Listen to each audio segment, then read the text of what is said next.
جی فرمائیے بھائی. کہ جس بندے نے قربانی کرنی ہوتی ہے وہ کہتا ہے کہ صبح اس کو کچھ کھانا پینا نہیں چاہیے، وہ قربانی جب ہو جائے پھر اس کے بعد وہ بندہ کچھ کھا پی سکتا ہے. یا عید پڑھ کے کھا پی سکتا ہے.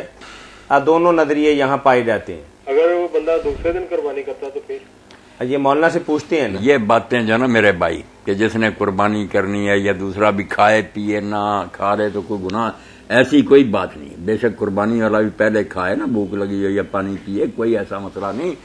صرف بہتر بات ہے کہ اگر بھوک نہیں ستا رہی، کوئی پریشانی نہیں، یا آپ نے پہلے دن قربانی کرنی ہے تو پھر یہ ہے کہ بہتر ہے کہ آپ قربانی کریں. اور جیسے میاں طاہر صاحب نے کہہ دیا بعد میں کھا لیں، نہیں یہ کچھ نہ ہوا پھر پہلے ہی کھا لیتا. کھانا نہیں ہے، جانور ذبح کر کے اس کا کچھ گوشت پکا کر اس میں سے کھانا ہے. ذہن میں یہ ہونا چاہیے کہ یہ قربانی جو نا آج اس سے بہتر کوئی کھانا نہیں. اگر ہم اور کھانے کھاتے رہے تو اس کی تو بے قدری ہوئی. یہ اللہ کے نام کی نیاز ہے، آج اس سے پہلے ہم نے کچھ منہ میں نہیں ڈالا. اگر کوئی کر سکے نا آسانی سے ایسا ہی کرے، ورنہ یہ نہیں کہ روزہ ہے یا گناہ ہے یا ناجائز ہے. کئی لوگ نیک لوگ جو ہے ان کا ذکر ہے پہلے بھی کھا لیتے تھے. بھوک ستا رہی، کوئی آدمی جو ہے پریشان ہے، یا جیسے آپ نے کہا اس نے نہیں کرنی، آپ کھا لیں. اگر ہو سکے آپ کی اپنی قربانی تو اس میں سے پھر یہی ہے کہ گوشت پکے.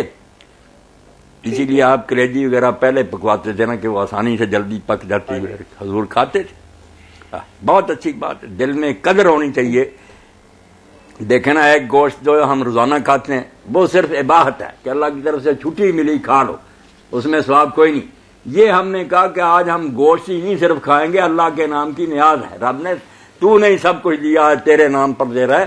کتنی قدر بڑھ گئی اس گوشت کی کہ ثواب بھی ملتا ہے بے اندازہ. اور اللہ کہتا ہے اب اس سے پہلے نا منہ میں کوئی چیز ڈالو، یہ تم بے قدری کرنا چاہتے ہو میری نیاز کی، ہو سکے تو یہی کرنا چاہیے. جزاکم اللہ خیر. بہت شکریہ بھائی آپ. اللہ اکبر.